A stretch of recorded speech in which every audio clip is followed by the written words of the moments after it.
How's it going, folks? That's right. I'm still around. To the, I wonder how many people actually care about these videos or me. I know I have some people who care. I get emails. I always like to get emails from some of you people. It's nice to know that somebody cares. I'm not just speaking into the void.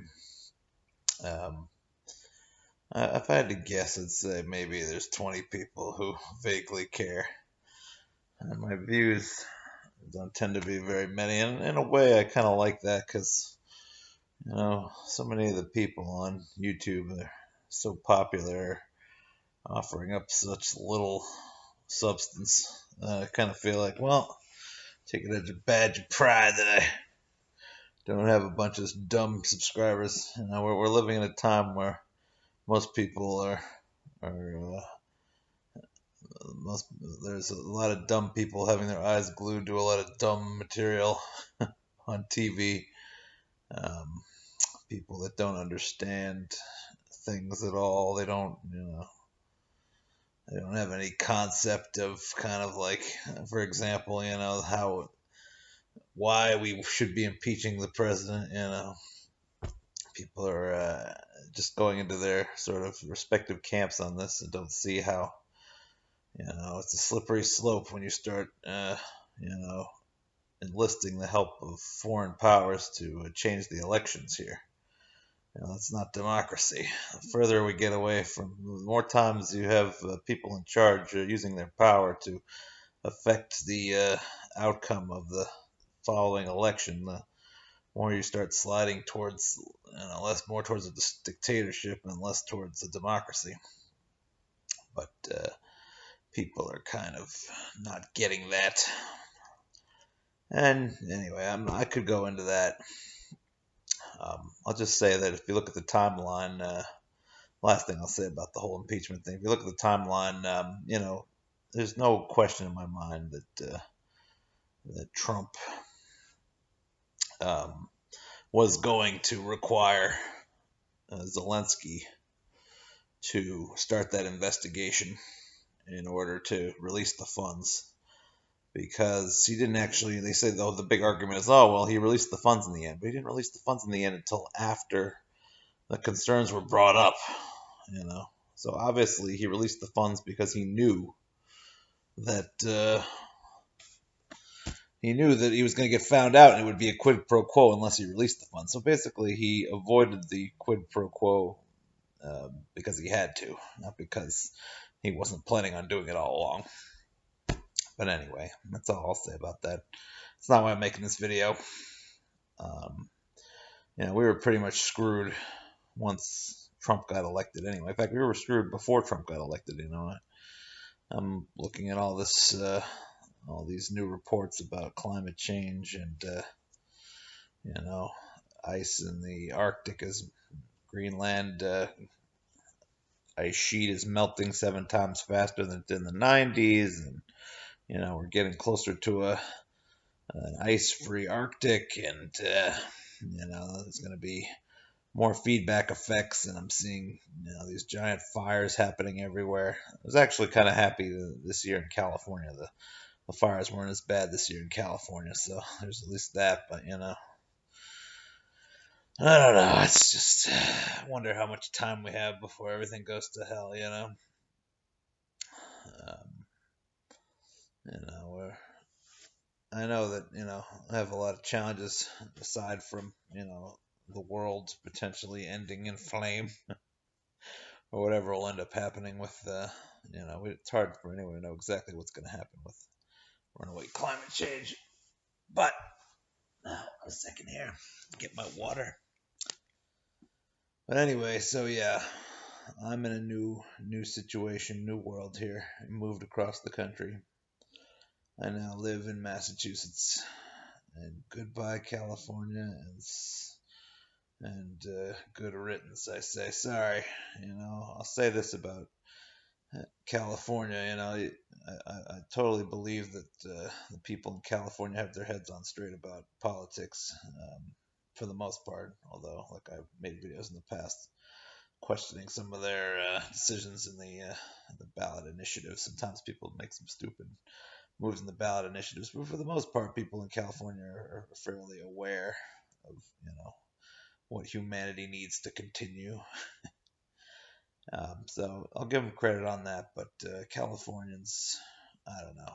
I don't want to make any blanket statements. I know a lot of really good Californians too. There's some very good Californians out there, but many Californians, and especially the elite Californians, a lot of the techies, they're very full of themselves, and they're very cliquish and judgmental and elitist. And they're the reason why a lot of conservatives don't like liberals, because it's the California liberals are an example of how to be kind of a d-bag liberal. I don't consider I'm a liberal myself, but I'm not judgmental like a lot of Californians are.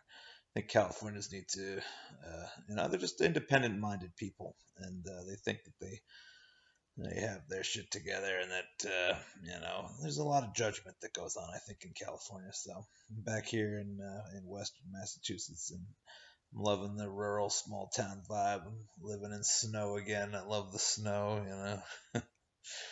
So far it hasn't been a major problem. I kind of like it. So pretty, snow everywhere. Um, and the people out here couldn't be nicer. More of a small town vibe. People are cooler, more relaxed, less keeping up with the Joneses out here. There's more of a blue collar attitude, I feel like, out here, which you can even be judged for that. I feel like in some ways, now that I'm a Californian out here, I'm kind of like the pansy Californian. Everyone out here is, hardened by the weather and by being tough and more handy than I am. So people couldn't be nicer though. So far, people are so nice around here. It's ridiculous, really, how nice they are. And not a single Republican congressperson in all of Massachusetts. Can you believe that? Unbelievable. It was a long road to get here. I was basically a nomad for about 3 months. The moving process was extremely stressful and involved a huge fight I had with my family over the fact that I'm a lazy bastard. And my aunts, it had to do with my mom's cat, but it was relating to issues that go back, and also the fact that I'm a leech. Everyone wants to see me move on, and I realize I have to move on. It's not that I made that video about living at home. I still think that it's all right to live at home, but there's a difference between living at home and paying your own way. I'm starting to understand that it's tough in the world the way it is today, because, like I mentioned, with the climate change and things like that, and with the the direction our country's going, the leadership direction the world's going.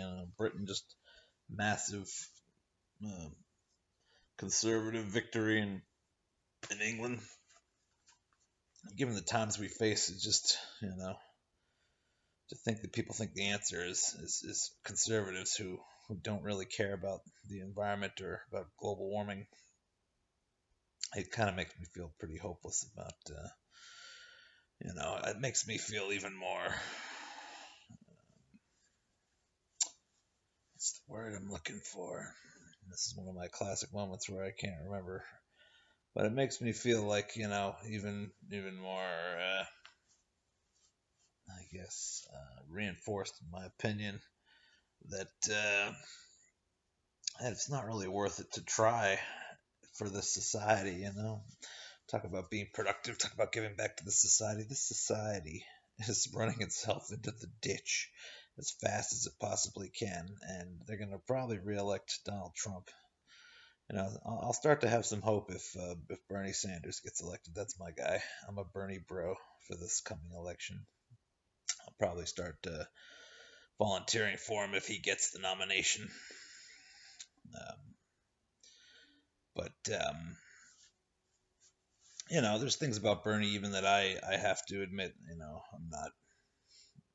I'm not fully behind him as far as the socialized medicine. I mean, I had I know that there's it's like I understand I'd like to have socialized medicine so I don't have to deal with it, but at the same time I was on Medicare for a short while.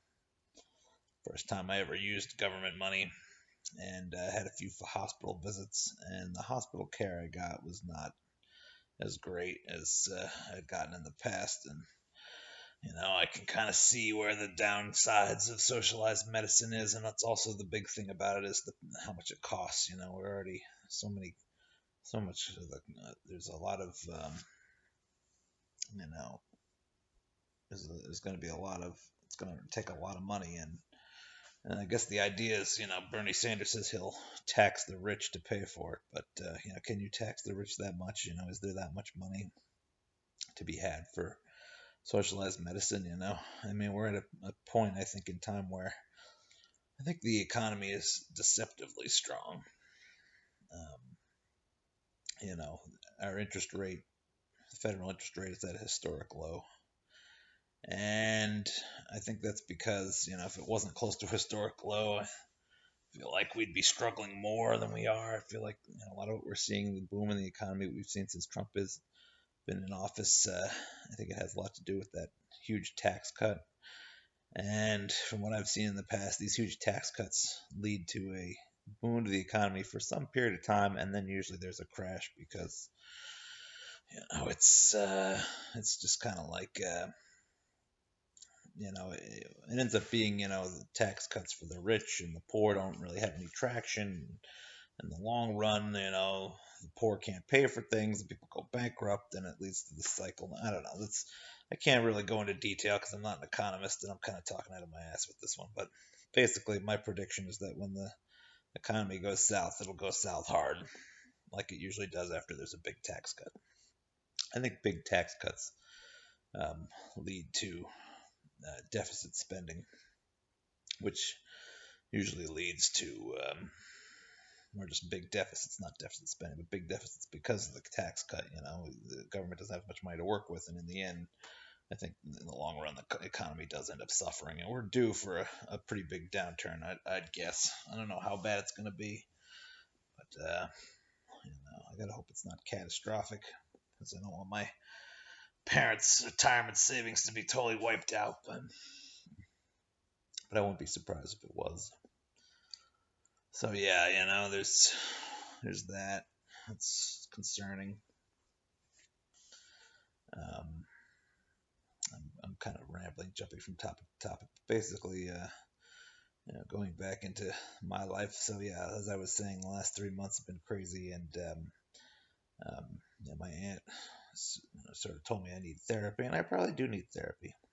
I could use a therapist, but it's hard for me to justify spending money on a therapist because I don't know what the therapist is going to tell me to make me appreciate my life more. I'm at an age now where, you know, I don't know what the upside is. I'm going to be 40 in May of next year. So I'm approaching 40. And just the idea of having to start over with a new career, kept telling everyone I was going to learn how to program. That's the plan. I even bought a computer, a laptop. Well, actually, my parents bought it for me as a Christmas present, but also because they want me to get my ass in gear.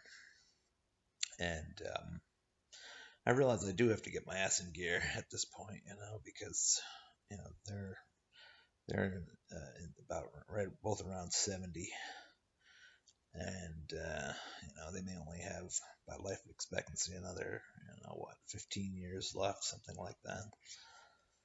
And obviously that would be if they made it, I mean, there's no guarantee that they're going to make it to life expectancy. Obviously, once somebody turns 70, there's always a chance that they could die any week, any year. And so, I have very little time to start making a half decent living so that I can continue to pay the bills when they're gone. And I know that I'm, I mean, programming is what I was kind of defaulting to because A, I know I could do it, and B, it's one of the few jobs out there where you can expect to get paid a decent amount and be able to find a half decent job. But I'm just not looking forward to it. I mean, if it was programming to do what I wanted to program, it'd be a different story. I would like to program musical games to teach people music, basic games at first, and then increasing in complexity. But but there's no. Fortunately, moving away from California means there's less opportunity for technical education out here. And I was also, heard that, and of course, just like anything that's enjoyable, making games. Well, guess what? According to what people say, the world of gaming programmers is competitive. What do you know? Something else that's enjoyable is competitive. Pretty much anything that's even remotely enjoyable or even has the possibility of being enjoyable. I wouldn't even think that programming games would be that enjoyable because it's still just coding, which I've had some experience with, and it's pretty much pure hell as far as I could tell. But even that is competitive, of course. I mean, my ideas for my early musical games are fairly simple. Um, So I could probably pull them off without too much effort, but they're not going to be the kind of thing, they're for musicians, and there really wouldn't be enough musicians or student musicians to make any of my ideas profitable. So I kind of want to do them for myself, and it would be cool if I could, learn to program the things I wanted to program, learn to program by programming something that I wanted to use personally. But they don't have this, they don't care about what you want to make. They just want to teach you what business wants. They want me to be a website developer. They want me to, work on the back end so that I don't even really understand it totally. I'm sure it has to do with, security, and it has to do with, helping business computers connect to each other so they can process transactions and things like that. I mean, this is boring stuff. I have absolutely no interest in this at all. Making websites look smooth for businesses I don't care about that sell crap that doesn't help the world. It's like this is the world I'm looking at going into if I want to make any kind of money.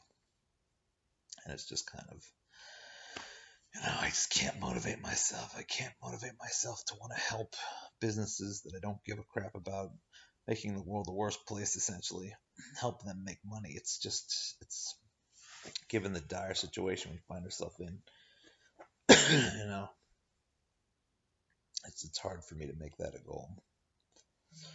And meanwhile, you know, we're I'm too old for to be successful in music in any significant way. Um, I've been trying to find a band to play around here. I had a friend I thought maybe I could jam with that lives in the area, and I went and an old friend of mine from way back. I was just a little kid. I reconnected with him a little, went out to dinner with him, and he hasn't gotten back to me since we went out. And I'm thinking, well, is he just I know he's kind of an introverted guy. Is he just introverted? Should I get back to him again? Should I try to hang out? Am I forcing a relationship? And his musical style is very different than mine, so I'm not even sure we would really be able to mesh very well. And even if we did mesh very well, it'd only be to jam. I mean, I think he's brilliant, and I think he's a great songwriter, but he doesn't need me. He doesn't need me to be great. He's already great.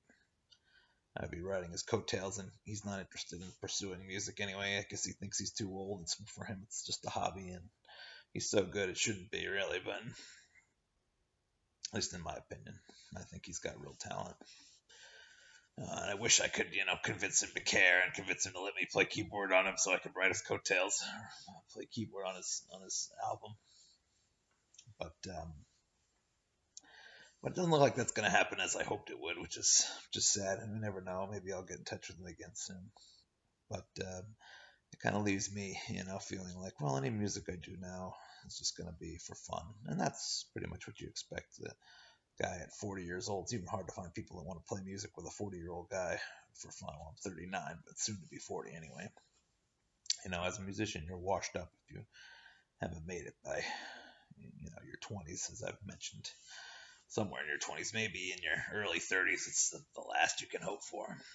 And, maybe I thought that being out here, that the ladies would be nicer. I understand, I think women generally are supposed to have higher standards in California, but any woman I'd be, you know,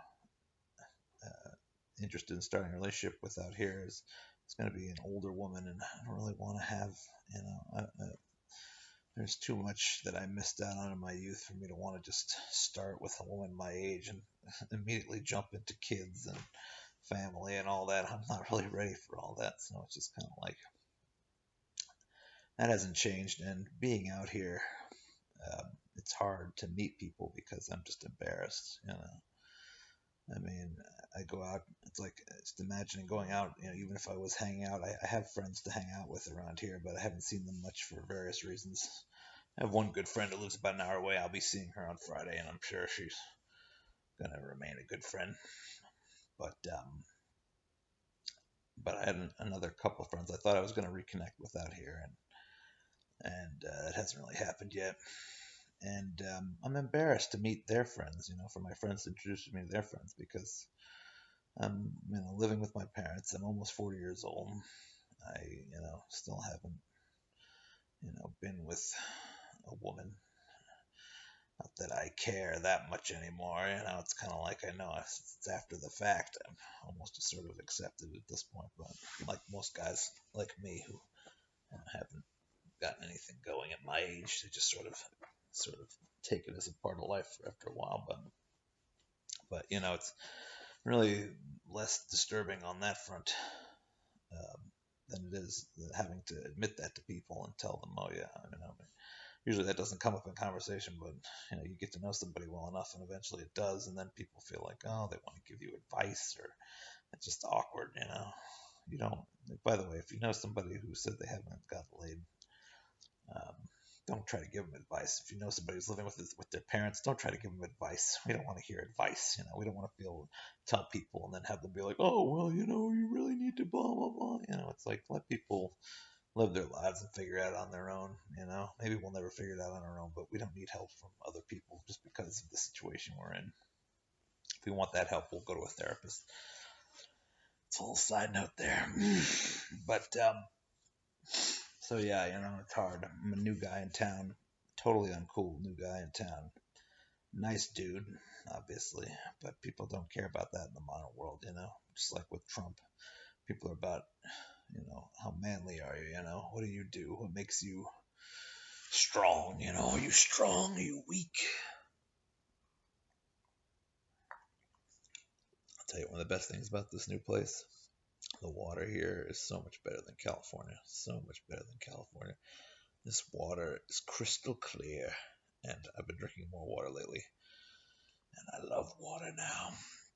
Fortunately, my weight has only gotten worse. I've been just as depressed as before, even more depressed because I kind of realize, um, how old my parents are and how little time I have to make any kind of a career for myself at a very advanced age. And like I said, my isolation from not wanting to see people because of embarrassment about my situation.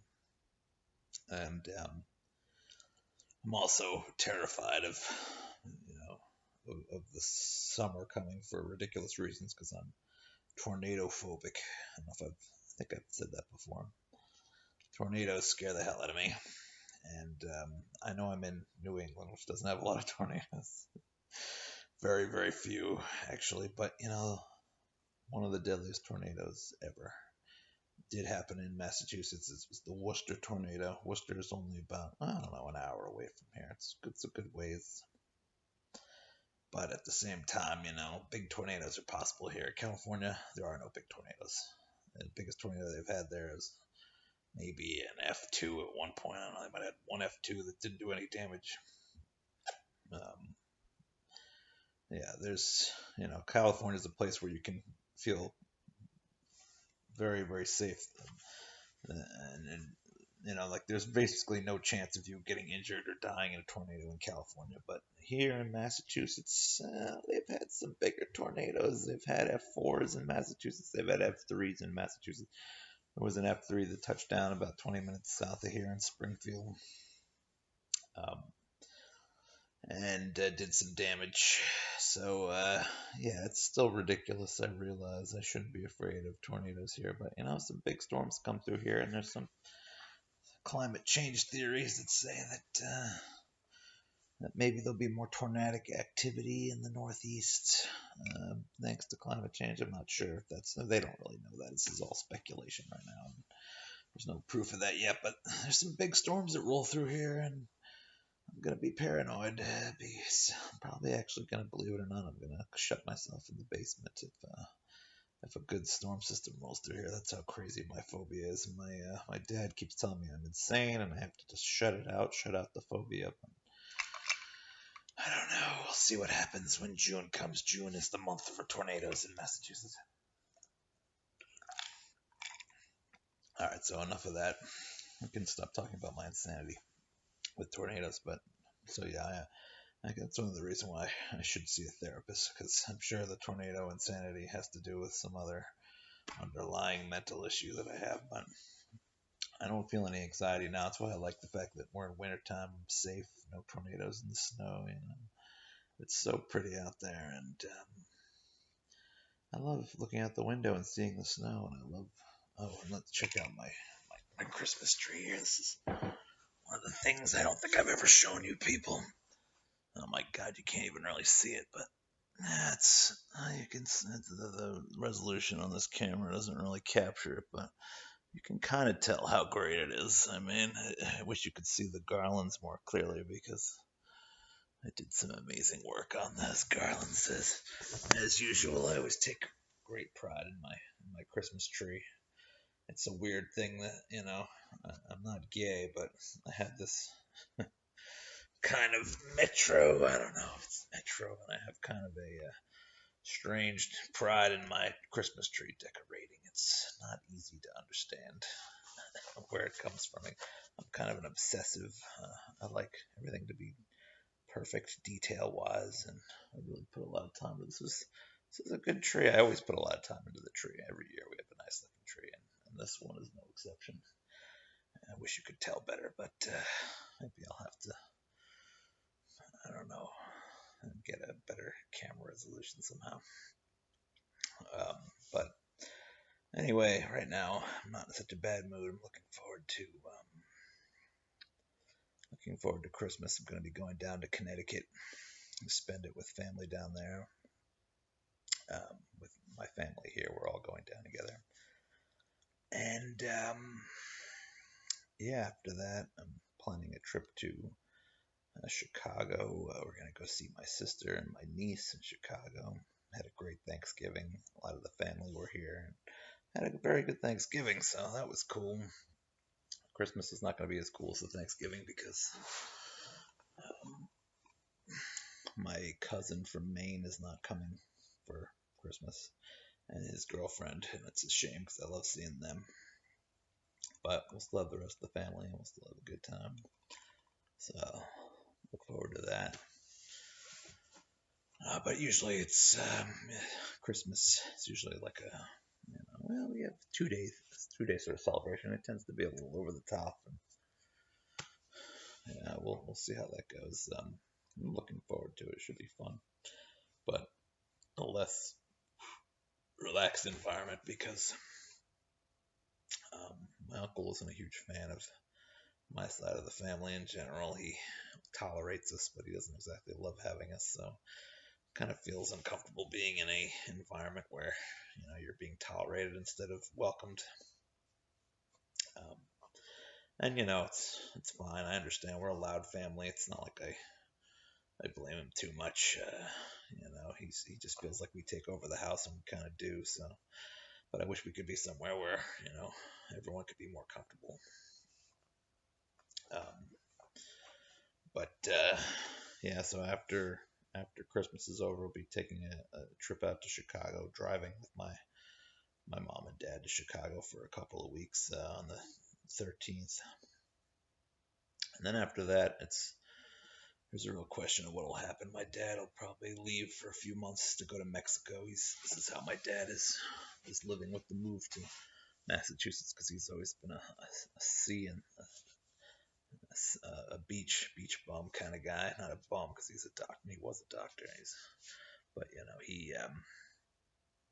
so he's gonna have a hard time adjusting to a non-California sunny lifestyle, and in order for him to handle that, he's gonna be flying to Mexico every January for a few months.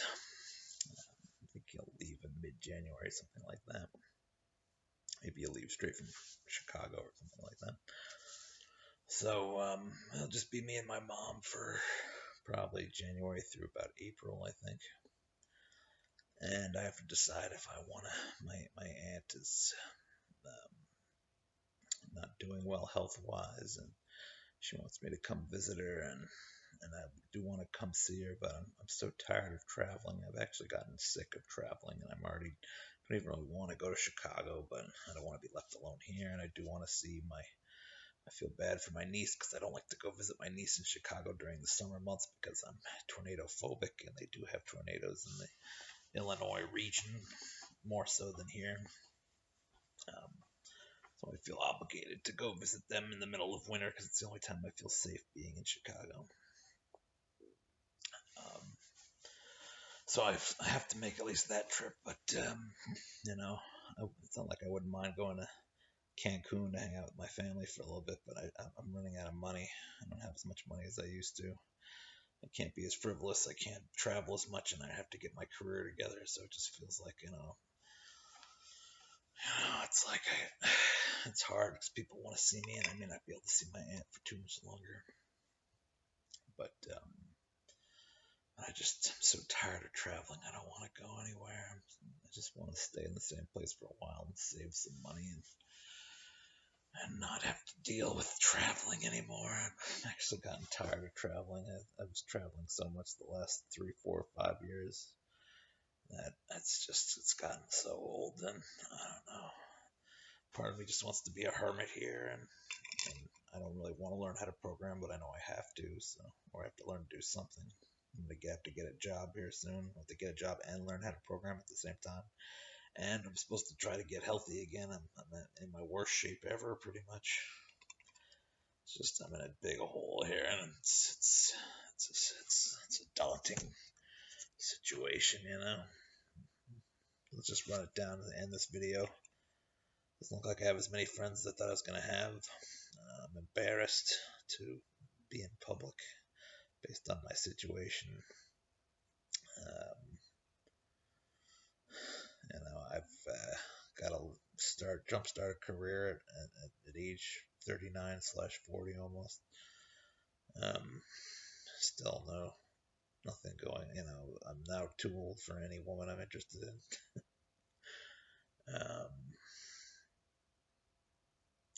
Yeah, the world's climate situation is getting worse and worse. Donald Trump is likely to be reelected in the next election. Um, you know, I mentioned this. I've lost track of all the things, but basically, between that, my failing health, and sort of the struggles of trying to keep my family happy and seeing the people I need to see, and traveling when I have to travel when I don't feel like traveling. I just feel like, God, this is just not a comfortable situation I'm in. On top of the coming, New England tornado season, the fact that I need therapy. So yeah, that's the update. As usual, I have all kinds of anxiety and some amount of depression. It feels good to be in a new place, and the novelty of being in a new state and away from California. It feels good to be near where I grew up. So I like that. But otherwise, at least I'm alive. I'm not totally depressed. I'm just struggling with the harsh realities, having not much time before my parents die. Oh, I might also mention that my beloved dog of 11 years died. It was like a son to me, this dog. I love this dog deeply, and he had cancer. We thought he was going to make it. He had 2 spots of cancer on his liver, and he had what is it called? Mast cell tumor, which is it's I guess it's immune system type of thing. It's hard to describe, but anyway, he had cancer, and we performed surgery on the one on his stomach, and it looked like he was gonna make it. Like maybe they'd gotten all the cancer out, but the one on his liver was still there, and we knew he was gonna need a surgery on his liver eventually. But we thought, oh, maybe he'll make it. And then I got a call from my mom that he'd thrown up and wasn't moving, wasn't eating, and the vet basically told us the tumor had grown. I'm not sure if it was related to the other cancer, the mast cell cancer, or not. I suspect it was, but basically it turned from us thinking that he was going to be maybe okay to one day all of a sudden we were told that he just didn't, his abdomen was filling up with blood, and he wasn't going to make it. And then we had to put him down, and so I flew out to Chicago, where they were at the time, to say my goodbye to him, and it was incredibly depressing. This is the closest thing I'll ever have to a child, and it was abrupt. We didn't see it coming. In a way, it was good that he didn't suffer, but it really has affected me deeply. That's the thing that's probably gotten me down more than anything. If he was still around, maybe I'd feel okay, but I can't tell you how depressing it is to have lost this little guy. He was such a joy in my life, and you can probably imagine the first dog you ever had, if you ever had a dog. If you know how hard it is to lose a dog, this is the first dog I ever had, and I hadn't had a loss this big in maybe 20 years. It was the last time, 15 years, something like that. About 15 years before I lost a friend. All I've ever lost in my life to death is my grandmother, who was 86 and kind of wanted to die. She was done with life, so it would have been sadder, except that I knew she wanted to be gone anyway, so it was kind of like I was okay for her to be gone, even though obviously that was sad. And a good friend of mine who actually died young and had a brain aneurysm. That was really hard. So he didn't deserve to go when he did, but anyway, we were hoping this little guy could make it. I was hoping he'd make it to at least 13. I was hoping 15 originally, because I loved him so much. He was such a sweet little guy. Little Shih Tzu named Miko. I loved him a lot. And he's gone now, and we still have our other dog, Vinny. But the world is a sadder place without Miko. It's a less beautiful place without my little buddy.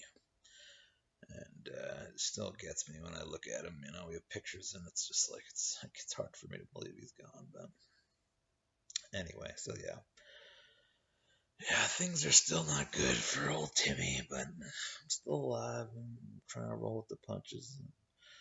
I expect things to get a lot worse, but I'm trying to enjoy the good that's left now. But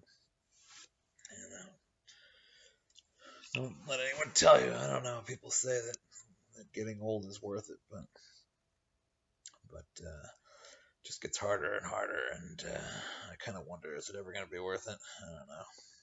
Anyway, sorry, this is a personal update. I wish I could had so many great ideas for videos in the intervening time, but I never felt like I had the chance. I didn't really have a decent computer, and didn't want to take up the space on my phone. I was afraid that it would take up too much storage space if I made a video this long, and obviously the video being as long as this is probably would have taken up too much space on my phone. It would have taken forever to post. So anyway, expect me to make more videos from this point forward, and hopefully about things more interesting than my normal disappointment in my life and depression and such. Yeah, just thought I'd let you guys know what's going on, and for those of you that care, thank you. as I appreciate it. I'm glad some of you care. I don't know why. It shouldn't even matter. I don't know who you are, but it's good to know some people are going through kind of like what I'm going through, and I hope you find this interesting in some way or another, or that it is at least good for those of you who have insomnia, because like I said in the previous video, I can often put people to sleep, and this video will probably be no exception.